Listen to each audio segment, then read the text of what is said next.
प्रिय दर्शकों, राधे राधे। आज हम एक बात करेंगे विवाह के संदर्भ में।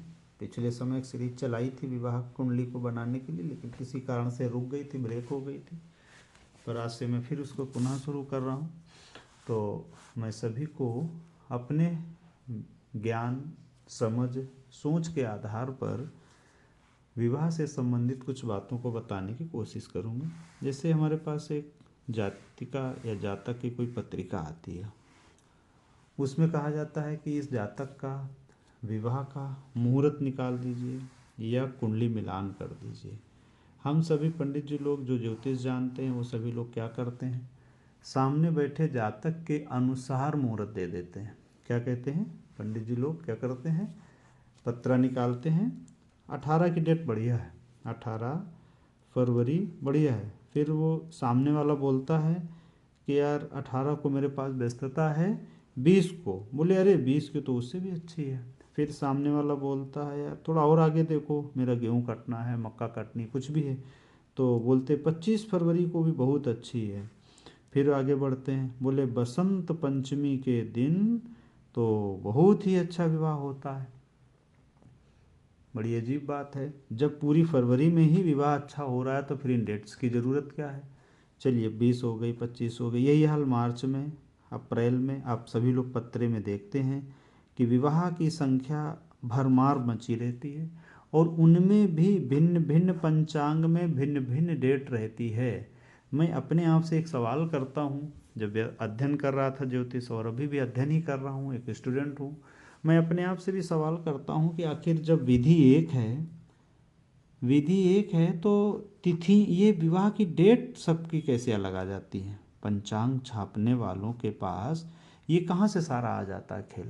मान लो किसी एक पंचांग ने निकाला 1 अप्रैल, 3 अप्रैल, 5 अप्रैल, 7 अप्रैल, 9 अप्रैल, 12 अप्रैल, ये एक टेंटेटिव एक उदाहरण है। और फिर 20 अप्रैल, फिर कुछ और निकाल दी 25 अप्रैल।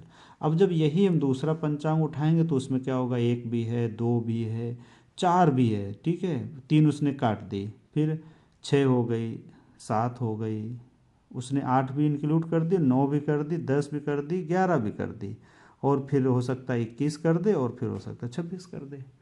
तो क्या इनमें इनमें नक्षत्र संख्या देखी गई, क्या क्या देखा जाता है, तिथि, नक्षत्र, दिन, योग, करण, ये तो हो गया पंचांग, ठीक है।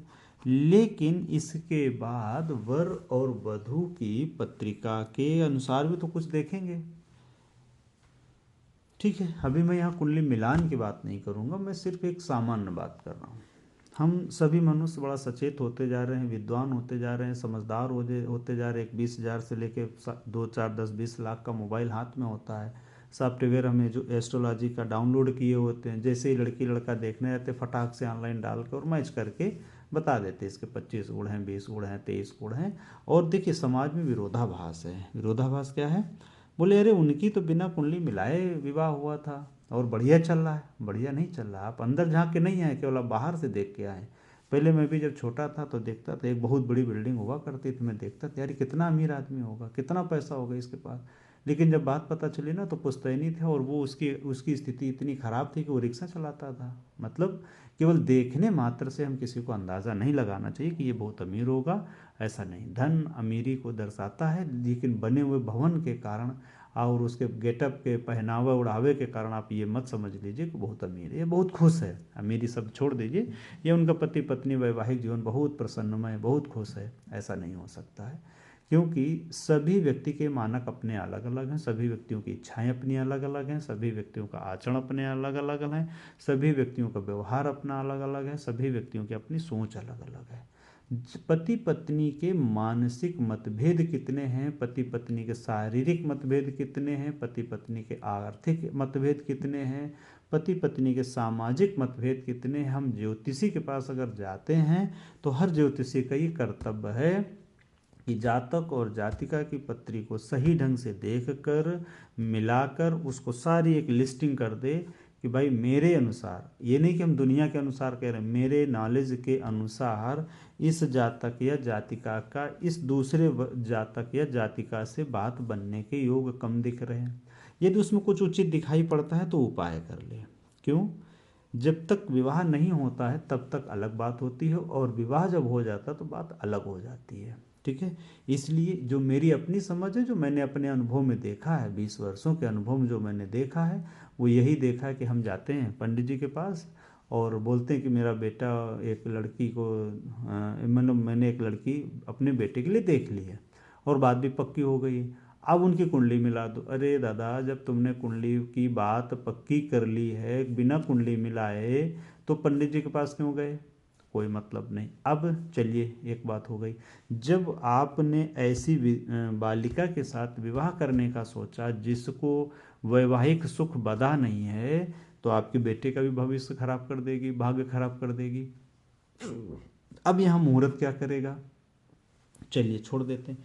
अब हमने मुहूर्त पे भी ध्यान दिया, तो मुहूर्त हम क्या करते हैं, इन तिथियों के हिसाब से देखते हैं। जातिका के घर वाले क्या करते हैं, अगर उन्हें लगा मंगली है तो पत्रिका छुपा लेते हैं, अगर लगा अरे छोड़ो हटा विवाह कर लेते, अरे भाई मेरा हाथ जोड़कर निवेदन है, यदि आप पत्रिका दिखाते हैं तो पूर्णतया दिखाएं और जांच लें, पंडित जी को जांच लें। अगर एक जगह नहीं समझ में आए तो आप 4 जगह दिखा लें। जैसे हमको बुखार आता है या कोई बीमारी होती तो हम एक डॉक्टर के पास जब नहीं ठीक होते तो हम 4 डॉक्टरों के पास जाते हैं। जिसकी बात आपको अच्छी लगे, जिसकी भाषा अच्छी लगे, जिसका व्यवहार अच्छा लगे, जिसका नॉलेज अच्छा लगे, उस पंडित जी के द्वारा या ज्योतिषी के माध्यम से बताए गए उपायों को कर लेना ही उचित है। क्योंकि हम हर मनुष्य ये चाहता है कि हमारा जीवन जितना स्मूथ चले उतना ही अच्छा है। हम कोई भी परेशानियां नहीं घेरना चाहते हैं। जैसे हम अपनी गाड़ी की सर्विस करवाते रहते हैं समय समय पर, इसी क्यों करवाते हैं? क्योंकि वो स्मूथ चले, अच्छा एवरेज दे। अरे उससे ज़्यादा कीमती हमारा जीवन है। गाड़ी तो बदली जा सकती है पर जीवन को बदला नहीं जा सकता, इसलिए हम अपने जीवन की गाड़ी की सर्विस ज़्यादा पहले कराएं, है ना। खटखट करती हुई गाड़ी, खटारा चलती हुई गाड़ी, आवाज़ करती हुई गाड़ी मज़े नहीं देगी। इसलिए ये मेरा विनम्र निवेदन है कि अगर ज्योतिष को मानते हैं, पंडित जी को मानते हैं, तो मुहूर्त से पहले, विवाह से पहले कुंडली मिलान दिखा लें, और वो भी योग्य व्यक्ति से। आपके ऐसा नहीं जो पंडित जी सेवा कर रहे हैं मंदिर में और उनके पास गए कि बोले पंडित जी कुंडली मिला दो, और उनसे भी मेरा विनम्र निवेदन है कि वो ये काम ना करें। यदि उनको कुंडली मिलाना नहीं आता है तो हाथ जोड़ के माफ़ी मांग लें कि महाराज मैं यहाँ मंदिर में सेवा करता हूँ, आप किसी विद्वान ज्योतिषी से मिल लीजिए। पंडित जी शब्द अलग है, ज्योतिषी शब्द अलग है। ठीक है, कर्मकांडी पंडित जी अलग है, कर्मकांड के विशेषज्ञ अलग ज्ञानी होते हैं, ज्योतिष विद्या के प्रवीण व्यक्ति अलग होते हैं। ठीक है, तो अब ये हमारी अपनी समझ है। अच्छा, बहुत बार हम क्या करते हैं कि जिन व्यक्तियों को विशेषज्ञता हासिल होती है ज्योतिष में, कुंडली मिलान में, या रोगों को दूर करने के लिए, या बंधन दोष के विषय में जानने के लिए, तो उसकी लोग फीस नहीं पे कर पाते हैं, या उसका मेहनताना देने की इच्छा नहीं रखते हैं, या दे नहीं पाते हैं। तो उनसे भी मैं ये अपनी दृष्टि में, अपने भाव में, अपने समझ में समझना चाहूँगा या कहना चाहूँगा कि जीवन में कष्टों से अधिक बात मायने रखती निवारण की। कष्ट ना आए, क्योंकि कष्ट जब आएगा तो पूरा घर परेशान होगा, पूरा घर, खुद भी परेशान होगे। इससे अच्छा है अगर 100 200 400 रुपये खर्च करके उसका उपाय हुआ जा रहा है या सरल हुआ जा रहा। मान लो आपको दंड मिलना है 90 रुपये का, अगर आपने उपाय के तौर पे 20 रुपये खर्च कर दिए और फिर इसके बाद दंड मिला आपको 30 रुपये का, तो भी हमें फ़ायदा है। 30 20 50 40 रुपये का तो फ़ायदा है ना। ऐसे भी देखा जाता है। अब आप सोचे कि नहीं, जब दंड मिलेगा तब हम जाके फिर पंडित जी को भी 20 रुपये देंगे, फिर हम कोर्ट कचहरी के चक्कर काटेंगे या हॉस्पिटल के चक्कर काटेंगे, वहाँ भी पैसा देंगे, तो आपका कितना हुआ? लगभग आप जब ठीक से जोड़ेंगे तो चौगुना जाएगा, और हमारा वर्तमान का समय भी खराब होगा। कौन सा? वर्तमान का समय भी खराब होगा। वर्तमान मतलब हम हॉस्पिटल चक्कर काट रहे हैं या कोर्ट चक्कर काट रहे हैं। अब हमने क्या किया, एक तरफ पंडित जी को हायर किया, दूसरी तरफ अपने वकील को हायर किया, तीसरी तरफ हमने कोर्ट को देखा। चक्कर पे चक्कर लगाए जा रहे हैं, समय भी बर्बाद कर रहे हैं, आलू धान मकई या फैक्ट्री या ड्यूटी अपनी छोड़ छोड़ के कचहरी जा रहे हैं। अब हमें किसके? 3 लोगों के चक्कर काटने पड़ गए। यदि हम ये उपाय, ग्रहों के द्वारा होने वाले कष्टों का हम उपाय कर लेते हैं तो हम इन सभी समस्याओं से अधिकतम बच जाएंगे। मान के चलिए 90% हम बच जाएंगे। ठीक। ठीक, ऐसा मेरा मानना। चलिए खैर ये तो जनरल बात हो गई। अब हम बात करते हैं कुंडली मिलान के विषय में। देखिए जातक और जातिका के लिए आज बहुत मुश्किल होता चला जा रहा वैवाहिक जीवन जीने के लिए। इस लिहाज से ये ध्यान रखें कि जातिका शिक्षित है या सभ्य है। पहली बात कुंडली को छोड़ दीजिए, पहली बात जब आप देखने गए तो उसको देखिए जातिका शिक्षित है या सभ्य है। स्त्री का शिक्षित होना नौकरी तो दे सकता है लेकिन घर नहीं चला सकता है। घर का मैनेजमेंट सभ्यता चला सकती है, क्योंकि घर में क्या है, बहुत कुछ होता। और धन से घर नहीं चलता है, धन से व्यवहार नहीं चलता। धन से व्यवहार तो चलता है पर घर नहीं चलता है, यानी कि घर के रिश्ते नहीं चलते, घर का परिवार नहीं चलता। चीज़ों की आवश्यकताओं की तो पूर्ति हो जाती है धन से, गाड़ी आ जाएगी, मकान हो जाएगा, बंगला हो जाएगा, सब कुछ हो जाएगा, ऐशो आराम हो जाएगा, गोल्ड हो जाएगा, आपके पास अच्छे स्वेटर, अच्छे कपड़े, अच्छे बिस्तर हो जाएंगे। लेकिन घर के रिश्ते नहीं अच्छे हो सकते, क्योंकि धन भौतिक वस्तुओं की आवश्यकताओं की पूर्ति करता है। और सभ्यता हमारे निजी जीवन की, जिसके लिए हमने विवाह किया है, जो हमने धर्म है हमारा। विवाह का अर्थ होता है विष्णु का वाहन। वी का मतलब विष्णु, वाह का मतलब वाहन, यानी कि विष्णु का वाहन। विष्णु का वाहन क्या हुआ कि हमें अपने धर्म कर्तव्य को निर्वाह करते हुए वैवाहिक जीवन जीना है। जैसे हमने कहा समानता का अधिकार है, तो पति पत्नी क्या हुए, समान हुए। ये नहीं हुआ कि पति कमा के लाएगा तो ही ऐसा होगा, नहीं। यदि पति के पास कम इनकम है और आपको ज़रूरत ज़्यादा है तो आप भी काम करें उसको, चूँकि हम बराबर के हैं। पहले क्या था, पति स्वामी होता था, आज स्वामी नहीं बचा है, सहयोगी हो गया है। क्या हो गया है, सहयोगी हो गया। इस लिहाज से अच्छा, अब हम, ये तो सामाजिक बातें हैं, सबके अपने अपने परिवेश हैं। किसी की धन से इच्छा पूर्ति होती है, किसी से मन से इच्छा की पूर्ति होती है, वो अपनी अपनी बातें हैं। लेकिन जब हम बात करना चाहेंगे पत्रिका के माध्यम से कि हमें क्या करना चाहिए, तो हमें हमेशा ध्यान रखना चाहिए जातक के सप्तम भाव में बैठे ग्रह, क्या, यहाँ पे बैठे ग्रह, यहाँ पे बैठी राशि, यानी कि राशि क्या आई है, यदि यहाँ पे विषम राशि है और मेलेफिक कोई प्लेनेट है, तो आप ये समझ के चलें कि यहाँ पर हमारी द्वंद्वता बनी रहेगी। सप्तमेश का सुख यानी कि बाप पार्टनर का सुख एवं व्यापार का सुख में कमी आएगी। अब जातिका के विषय में जानना है, क्योंकि घर कौन चलाता है, पुरुष नहीं चलाता है, घर जातिका चलाती है, यानी कि स्त्री चलाती। तो चौथे भाव में देखें, क्या यहाँ पे कोई विषम राशि पड़ी हुई है। विषम राशियाँ कौन है, मैं पीछे एक वीडियो में बना चुका हूँ, सभी आप लोग देख सकते हैं। क्या यहाँ पे मेलेफिक प्लेनेट बैठा हुआ है। मेलेफिक मतलब सूर्य, राहु, केतु, शनि, मंगल, इनमें से देखिए यहाँ मंगल के आने से तो मंगली दोष बनता है। अब मंगली दोष का भी वीडियो बनाया है। यहाँ पे 25%, यहाँ पे 50%, यहाँ पे नहीं 20%, 40%, 60%, 80% और 100%। यहाँ सबसे अधिक माना गया है, ठीक है। उससे कम यहाँ माना गया, उससे कम यहाँ माना गया, उससे कम यहाँ माना गया और सबसे कम यहाँ माना गया। तो ये एक मोटा मोटा फार्मूला है, इसको हम बहुत बहुत अधिक पुष्टि नहीं करेंगे। बहुत अधिक से होते हैं कि वेद भी होता कट जाता है, ठीक है। तो यहाँ पे अगर मंगल है तो जाहिर सी बात है कलह रहेगी। ये क्या है, यहाँ पे हृदय है, क्या है, हृदय में है। हृदय में क्या होता है, उठने वाले विचार होते हैं। और रिश्ते कहाँ से चलते हैं, सभ्यता से। सभ्यता कहाँ से आएगी, हृदय से। हृदय में क्या हुआ, उठने वाले आचरण है, उठने वाले विचार है, और विचार ही हमें प्रलय की ओर ले जाते हैं। यदि हमारे अंदर गलत विचार उठ गए तो प्रलय हो जाएगा, हम क्षय की गति चलने लग जाएंगे, यानी कि धीरे धीरे हमारा पतन होने लग जाएगा। यदि विचार अच्छे उठ गए तो हम उन्नति की गति चलने लग जाएंगे, ठीक है। इसलिए हमें इन दोनों भावों में विषम राशि और मेलेफिक प्लेनेट को ध्यान देना चाहिए, बहुत अधिक ध्यान देना चाहिए। इसी के बाद आती है D9 में, मैं उसके कल बात करूंगा, आज इतने में ही बात करके D9 को मैं कल करूंगा, या दोनों को मिला के कल करूंगा, क्योंकि जनरल बातों में वीडियो बड़ा हो गया थोड़ा सा। अब हमें क्या करना है, इन दोनों ग्रहों को, इन दोनों भावों की राशियों को देखना है। सीधी सी बात देखिए, एक चीज़ हमने और बताई थी कि यहाँ पर यदि विषम राशि है तो स्वाभाविक है यहाँ पर भी विषम राशि आएगी।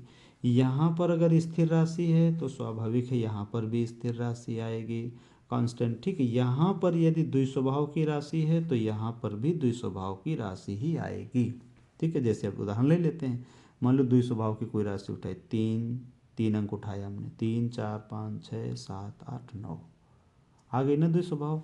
सभी को पता है 3 और 9 द्विस्वभाव की राशियाँ होती हैं। 6 और 12 भी द्विस्वभाव की राशि होती है। अब हम 6 को लेते हैं, 6 7 8 9 10 11 12, ठीक है। चलिए अब विषम राशि 1 को लेते हैं, 1 2 3 4 5 6 7, विषम राशि आ गई।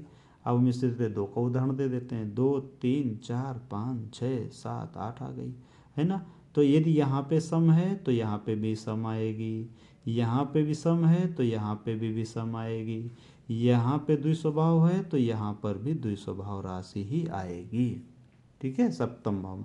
अब यहाँ का स्वामी कहाँ बैठा है, हमें ये ध्यान रखना है।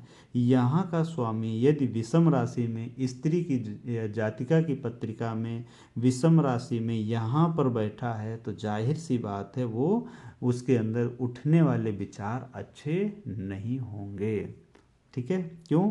विषम राशि पुल्लिंग लिंग है, सम राशि स्त्रीलिंग है। इनमें से भी क्रूर और सौम्य होती है, वो पीछे हमारे वीडियो में बने हुए हैं, आप उनको देख सकते हैं। कुछ राशियाँ सौम्य भी होती हैं, कुछ अधिक क्रूर होती हैं, उनको देख सकते हैं। अब अगर यहाँ पे और मेलेफिक प्लेनेट हो गया, सूर्य हो गया, मंगल हो गया, शनि हो गया, राहु हो गया, केतु हो गया, ठीक है, तो उसके हृदय में उठने वाले हमेशा बुरे आचरण ही रहेंगे। वो कभी भी सभ्यता में बदल नहीं सकते हैं, चाहे वो डॉक्टरेट हो, चाहे पीएचडी हो, चाहे वकील हो, चाहे बैरिस्टर हो, चाहे जज हो, चाहे डीएम हो, उसके अंदर आचरण बुरे ही होंगे। क्यों? शिक्षा हमें नौकरी दे सकती है, सभ्यता नहीं दे सकती है, ठीक है। सभ्यता अलग विषय है, शिक्षा अलग विषय है, ठीक है। इसलिए जो पहले पढ़ाया जाता था, पता नहीं पढ़ाया जाता कि नहीं पढ़ाया जाता, गृह विज्ञान। गृह विज्ञान का मतलब घर के कार्यों में लड़कियां दक्ष हों, है ना। घर गृहस्थी कैसे चलानी है, रिश्ते नातेदारों को कैसे क्या खान पान देना है।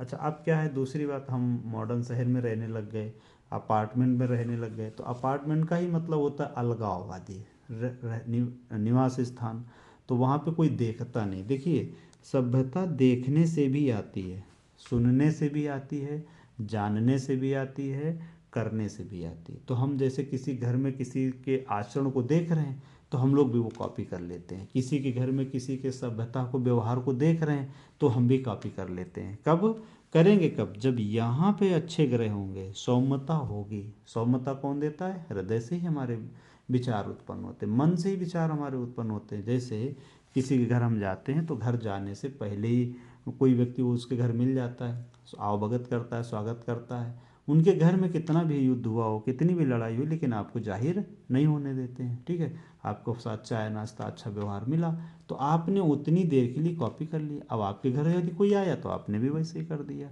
तो कुल मिला के दोनों बातों को ध्यान में रखना चाहिए। और उन माता पिता से मेरा अनुरोध है कि बच्चे के जीवन के साथ खिलवाड़ ना करें। यदि आप ज्योतिष पे भरोसा करते हैं तो नज़दीकी अपने जगह पे किसी भी पंडित विद्वान व्यक्ति को दिखा सकते हैं, और हमारे जो मंदिर में पुजारी उपासक होते हैं उनसे भी पूछ सकते हैं। वो अगर उन्हें अच्छा नॉलेज है तो आपकी मदद करेंगे। चूँकि हर जगह हर कोने में मंदिर होते हैं, हम वहाँ पर पहुँच जाते हैं, तो उनसे भी मदद ले सकते हैं। या उनसे ये पूछ सकते हैं, आपको उनकी बात अच्छी लगे तो कोई बात नहीं, ना अच्छी लगे तो उनसे पूछ लीजिए, कोई अच्छा ज्योतिषी बता दीजिए, वो बता देंगे। वहाँ पे भी नहीं अच्छा लगे तो आप किसी अपने पड़ोसी से पूछ लीजिए, अपने संपर्की से पूछ लीजिए कि भाई मुझे ऐसा कोई ज्योतिषी बताओ जो विवाह के विषय में बहुत अच्छा वर्णन कर सके। जो लगे 100-200 रुपये उसको हमें दे देना चाहिए, उसमें ये नहीं सोचना चाहिए, क्योंकि जीवन हमारा जितना सरल चलेगा उतना हम अधिक कमा सकेंगे, ठीक है। सभी लोग इसी तरह से इसको देखें, समझें, जानें। हम अपनी गाड़ियों की, अपने कपड़ों की प्रेस कराते हैं, अपने गद्दों की ड्राई क्लीनर्स के यहाँ धोने को डाल देते हैं, पर अपने वैवाहिक जीवन को या व्यापारिक जीवन को तब तक ऐसा उचित नहीं समझते जब तक हम पूरी तरह मिट या पिट नहीं जाते हैं। जब मिट या पिट जाते हैं तब हम भागे दौड़े घूमते। उससे अच्छा है पहले ही हम थोड़ा सा खर्चा करके अपने जीवन को थोड़ा स्मूथ कर सकें। देखिए, यहाँ पर एक थोड़ा विरोधाभास बात कुछ लोगों को समझ आ सकती है कि बहुत से लोग ठगने वाले बैठे। ठगने वाला कोई नहीं बैठा है। पहले आप अपने को देखें, जाने समझें और उनके ज्ञान को जाने समझें, ठीक है। सभी दर्शकों को मेरा बहुत बहुत धन्यवाद।